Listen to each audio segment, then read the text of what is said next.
Hello and welcome back to Mirror's Signal podcast. This mini series is brought to you by Talking Send with Dr. Julia Malkin MBE, which is a Patreon page where members get access to a large number of videos to help you understand your neurodiverse learners on driving lessons.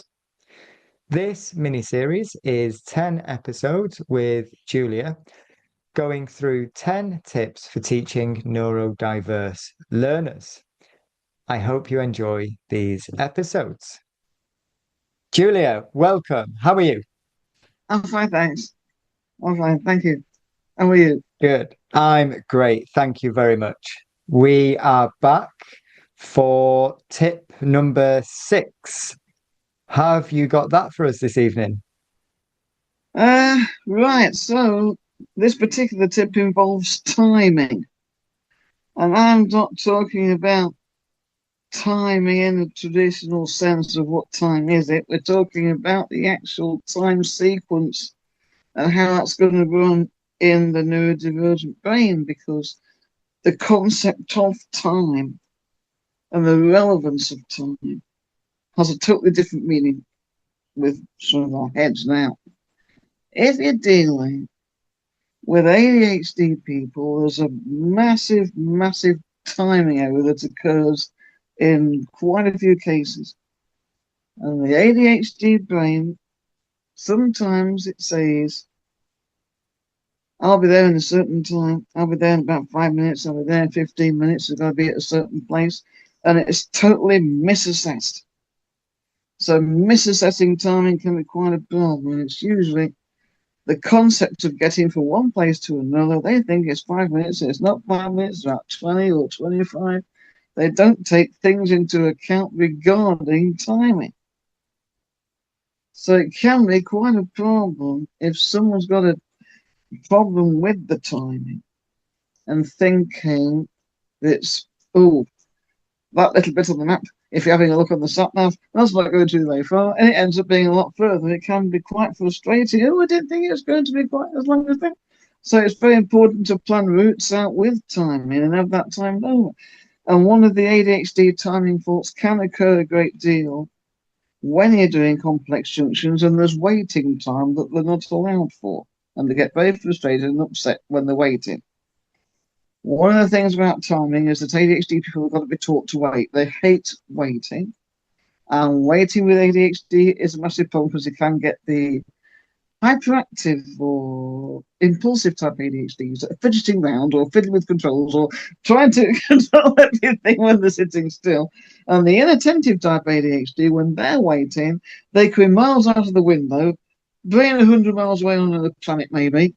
And then when they come back, it's where am I? What am I doing? So once again, the time concept has gone. They forget I am waiting in this queue of traffic. So they need to be grounded into the present day. So this is what I'm doing.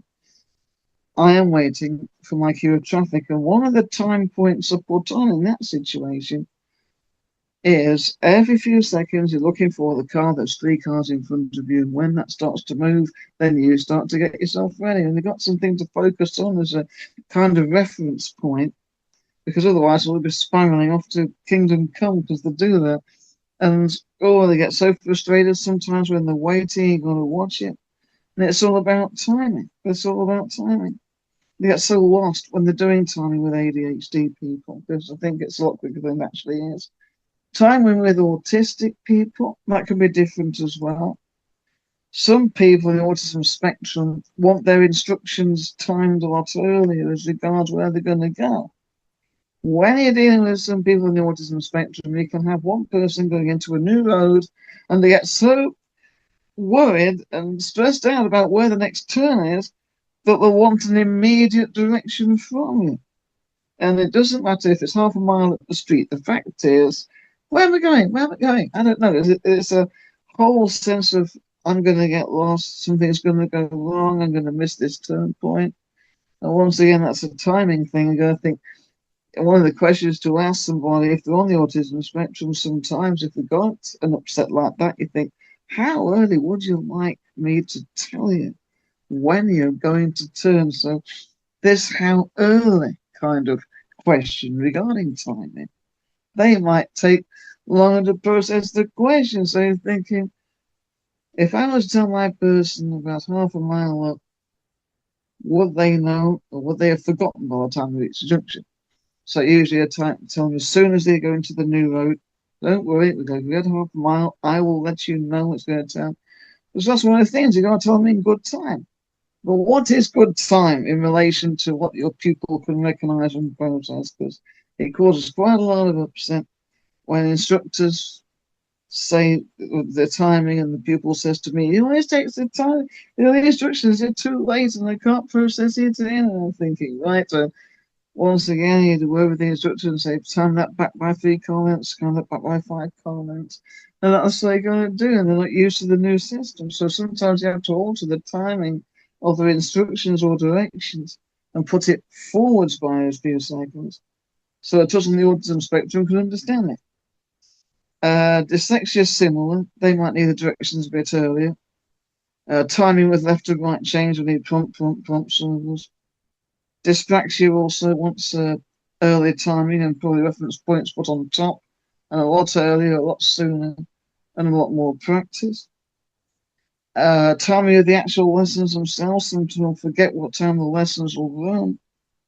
And maybe some of them want a text message sent the night before or a couple of nights before so they don't forget. ADHDs also can forget because they can get so busy with everything and get involved and I forgot. Watch out for those who go to college or uni or something like that, because the uni or the college gives them a timetable and they think that's their sole timetable and they don't realise there's other things on top of that particular timetable and they can get rather lost with sense of timing.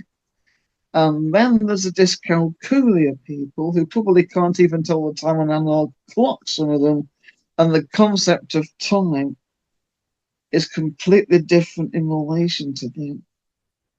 How many times have I had a dyscalculia person in the car trying to judge the speed of a vehicle by looking around them because they're having trouble counting on the speedo when they don't know 30 and 20, and so they have to deal with the sound of the engine, the pressure on the pedal, and the speed at which everything goes by in the environment. And that's how they can find out what 30 feels like and looks like, because they're having trouble trying to read it, or they're thinking, I can't second guess this, it's an important speed limit. But how am I going to find it when they can't even manipulate the numbers up? And they get frustrated. If all the people that's going to get lost, it's going to be the dyscalculia type. They're the most likely people to get lost. So they're frightened of doing routes sometimes in case they don't go back to the original point. So I say, if you're teaching a dyscalculia person, you start off in a certain place, you tell them that everything will be different when they go to new areas, but they will come back to roads that they will know. And I tell them in advance so it doesn't worry them sick. Send them out on a new route and make sure you do exactly what you say and bring them back. So this is the kind of timing problems that we're going to get as neurodivergent people. What do you think? This is quite a complicated subject. Yeah. Can see that, and I can see how it can be a challenge, yet the benefits of understanding it for us is huge. I mean, one that was standing out when you was talking about timings and reminders of lessons, I used to have one student, and I'd always text when I get outside, whether I was 5 minutes early or 10 minutes early or 15 minutes early. I'm outside. If you want to start a bit earlier, then that's fine. And they'd never come out. And we ended up having a chat and a bit of a laugh about it. And they said, yeah, I wait until, so if the lesson was at 10 o'clock, Well, wait, actually, on the end, yeah. Yes, on the hour, that's because when I they've come got some out. routine to go through first. Well, they come out the door, and some of them won't. Yeah. And being late as well is one that I often see is, yeah, sorry, I was just doing whatever, and they're out. It's never a huge amount of time, maybe just 5 minutes or so. Yeah. And it's kind of a common thing for that person on their lessons. They're usually about 5 minutes late coming out. Yeah.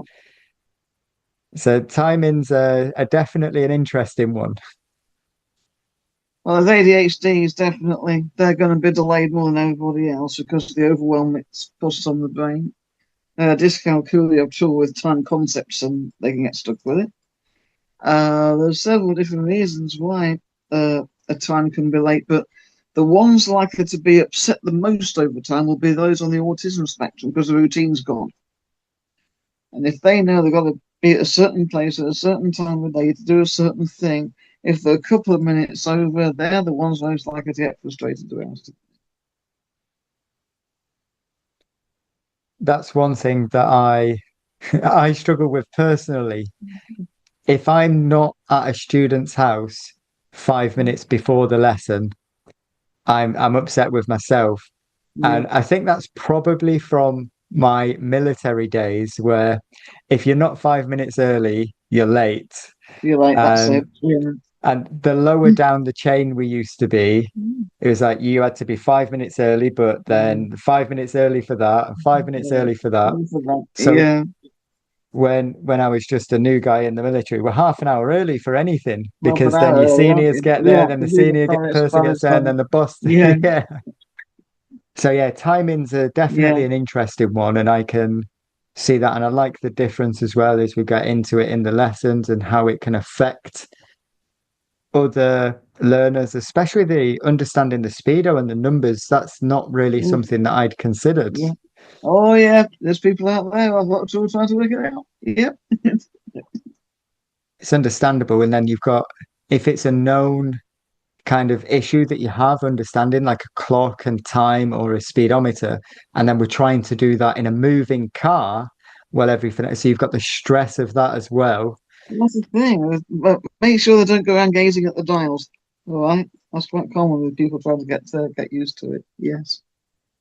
Certainly some interesting points there, Yeah. Julia, and obviously we go into much more detail on your membership over on Patreon, but thank you very much for that. I really appreciate your time, Mhm. Julia. Thank you. Thanks very much. Thanks a lot. So, thank you for listening or watching that episode. If you would like more information from Julia, or you would like to learn more about teaching neurodiverse learners, you can find all the information in the description, or you can sign up to the Patreon membership. Just search for Talking Send with Dr. Julia Malkin MBE. Thank you.